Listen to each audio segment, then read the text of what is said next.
Our gospel reading this morning comes from Matthew chapter 6. Is that volume working for everybody? Okay, just want to make sure everybody can hear. Okay. This is from the Sermon on the Mount, and it is from the Inclusive Bible version. No one can serve two superiors.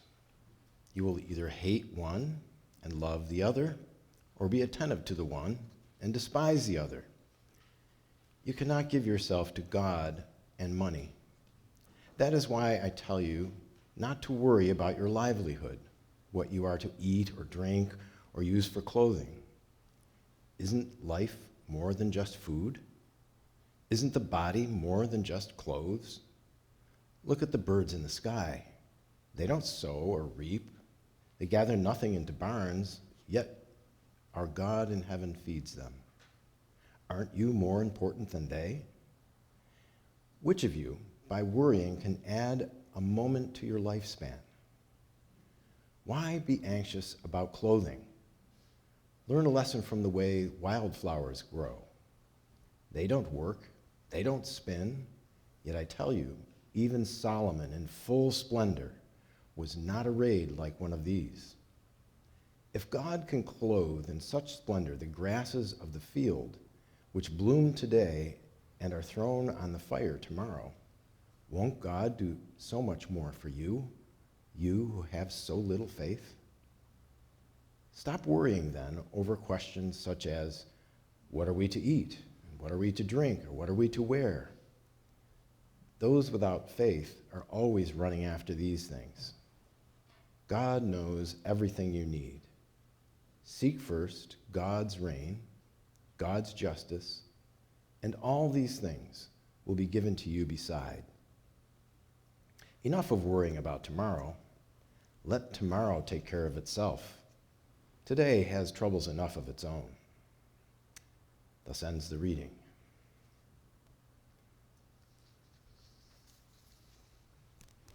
Well, our psalm this morning told us, let us come into God's presence with thanksgiving. Thanksgiving. It's been on our mind. It's on the kids' minds, too. Well, it turns out that Mom was right, but for more reasons than she knew. Remember all those times as a kid when she reminded you to say thank you?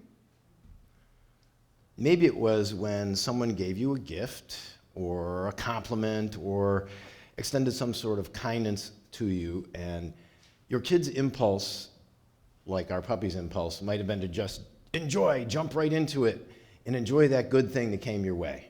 But your mother's words made it clear your first priority, she might even say something like, what do we say? Of course, Mom was right. Sadly, there is also a very mercenary reason for thank yous. Business researchers have found this, of course. Thank you is more than just a mere politeness or social custom. Business researchers did a 10-year study of 200,000 managers and employees and showed that saying thank you in the business world results in, you guessed it, bigger profits. When people are thanked for what they do, they are more motivated, and often their productivity increases, and then there's more profit for the business. Leave it to capitalism to break Mom's good advice down into that, but okay, fine, be that as it may. There are better reasons to get in the habit of saying thank you. So here's a first reason. Thank you, sincerely meant, does change relationships. I remember studying someone named Martin Buber as a sophomore in college. He was a Jewish philosopher, theologian, and back in the 1930s, he wrote his famous book. Anybody know it? I and Thou, yes. I'm so glad somebody else has read this. See, I thought it was so esoteric as a sophomore in college that nobody else would ever have read this. But In his book, he explains that our human interactions are of two kinds. First is the I-it relationship. This is when we have no vital concern for the other person. We are detached from them. You can stop at a restaurant to have lunch or dinner, and the server takes your order, and you don't know the server, and you have no real desire to know him. You don't know about his wife's illness or concerns about his kids or his other job or his aching feet. He's primarily just a person that provides table service. Not even a person, just waiter. Your relation, wow, that just threw something into my brain. My great-grandmother, who was so polite, was so rude to wait staff. Couldn't believe it. Grandma Van? What? But she didn't see them as people. The relationship is, and it won't be long until it would be like having a robot come and deliver your food to your table. The same thing could be accomplished. It's an I-it relationship. But the other way that we can relate, says Martin Buber, is with the I-thou relationship. So then, the wait staff person becomes a person. They're not a something, they're a someone. I and thou is where I see you, not in terms of what you can do for me, but in terms of who you are as yourself.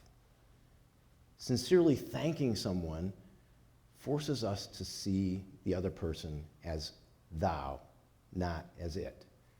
It's not just a quick thanks. It's like, thank you for that. And then maybe being specific. It changes the relationship. And it may help us to see their needs, their gifts, and it might motivate us to kindness and generosity in a relationship with them. Thanking the waiter is great. Providing a generous tip, even better. Well, at least as important. I can't help but think of that, I forgot what company does the commercial about the waiter doesn't have to know your name. What was that? Yeah. But if sincerely thanking someone forces us to see the other person as a thou rather than an it changes both the other person and it changes us.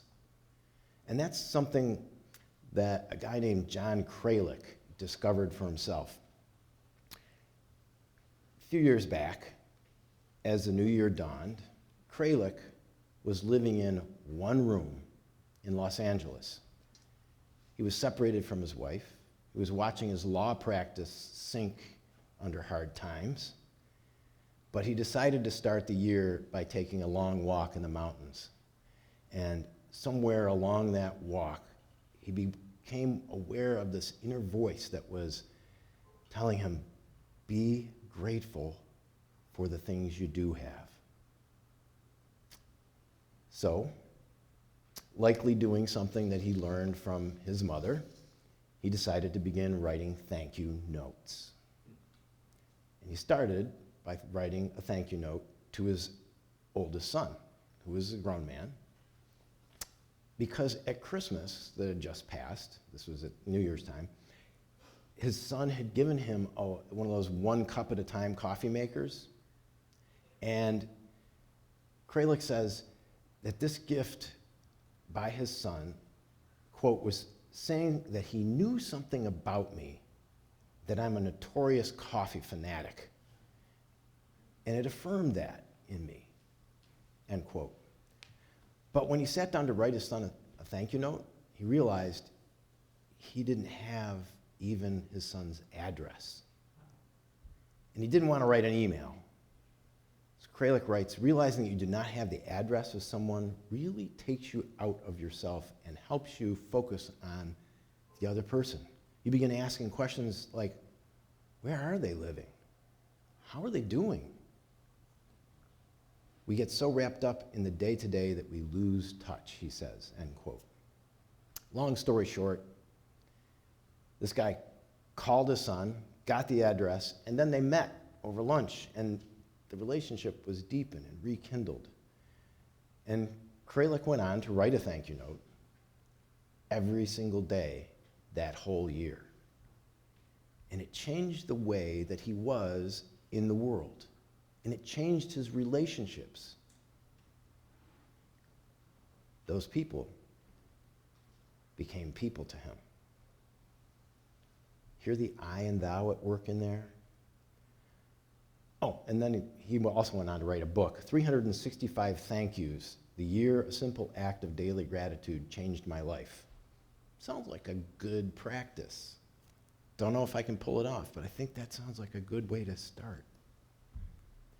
And that points us to a second thing that we can do.